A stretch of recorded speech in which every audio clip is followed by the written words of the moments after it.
ఆదికాండము 25వ అధ్యాయము. అబ్రహాము మరలా ఒక స్త్రీని వివాహం చేసుకొనెను. ఆమె పేరు కెతూరా. ఆమె అతనికి జిమ్రాను, యోక్షాను, మేదాను, మిద్యాను, ఇష్బాకు, షువాహు అను వారిని కనెను. యోక్షాను షేబాను, దేదానును కనెను. అష్షూరీయులు, లేతూషీయులు, లెయూమీయులు అనువారు ఆ దేదాను సంతతివారు. ఎయిఫా, ఎఫేరు, హానోకు, అబీదా, ఎల్దాయా అనువారు ఆ మిద్యాను సంతతివారు. వీరందరూ కెతూరా సంతతివారు. అబ్రహాము తనకు కలిగినది యావత్తు ఇస్సాకుకిచ్చెను. అబ్రహాము తన ఉపపత్నుల కుమారులకు బహుమానములిచ్చి తాను సజీవుడై ఉండగానే తన కుమారుడగు ఇస్సాకు నొద్ద నుండి తూర్పు దేశమునకు వారిని పంపివేశెను. అబ్రహాము బ్రతికిన సంవత్సరములు 175. అబ్రహాము నిండు వృద్ధాప్యమునకు వచ్చినవాడై మంచి ముసలితనమున ప్రాణము విడిచి మృతుబొంది తన పితరుల యొద్దకు చేర్చబడెను. హిత్తీయుడైన సోహారు కుమారుడగు ఎఫ్రోను పొలమందలి మక్పేలా గుహలో అతని కుమారులగు ఇస్సాకును, ఇష్మాయేలును అతనిని పాతిపెట్టిరి. అది మమ్రే ఎదుట నున్నదే. అబ్రహాము హేతు కుమారుల యొద్ద కొనిన పొలములోనే అబ్రహామును అతని భార్య అయిన షారాయును పాతిపెట్టబడిరి. అబ్రహాము మృతి పొందిన తరువాత దేవుడు అతని కుమారుడగు ఇస్సాకును ఆశీర్వదించెను.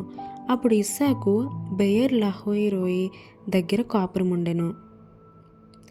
ఐగుప్తీయురాలును షారా దాసియునైన హాగరు అబ్రహామునకు కనిన అబ్రహాము కుమారుడగు ఇష్మాయేలు వంశవాళి ఇదే.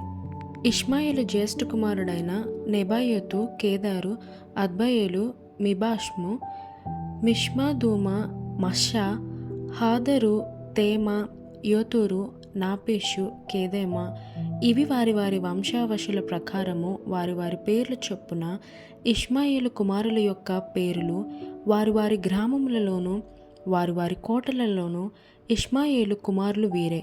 వారి పేర్లు ఇవే. వారి వారి జనముల ప్రకారము వారు 12 రాజులు. ఇష్మాయేలు బ్రతికిన సంవత్సరములు 137. అప్పుడు అతడు ప్రాణము విడిచి మృతుబొంది తన పితరుల యొద్దకు చేర్చబడెను. వారు అష్షూరునకు వెళ్ళు మార్గమున హవీలా మొదలుకొని ఐగుప్తు ఎదుటనున్న షూరు వరకు నివసించువారు. అతడు తన సహోదరులందరి ఎదుట నివాసం ఏర్పరచుకొనెను. అబ్రహాము కుమారుడగు ఇస్సాకు వంశవాళి ఇదే. అబ్రహాము ఇస్సాకును కనెను.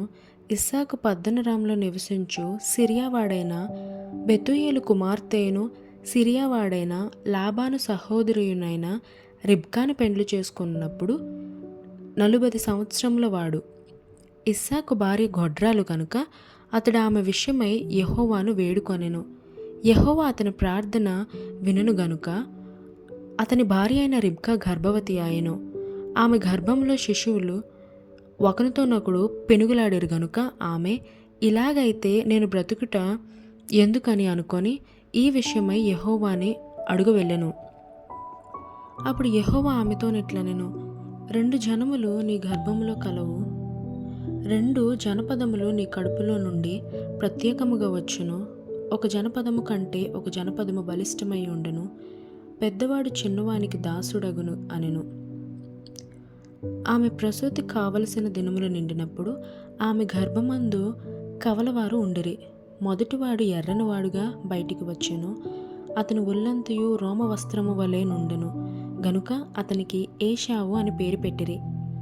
తరువాత అతని సహోదరుడు బయటికి వచ్చినప్పుడు అతని చెయ్యి ఏశావు మడిమెను పట్టుకుని ఉండెను గనుక అతనికి యాకోబు అని పేరు పెట్టబడెను.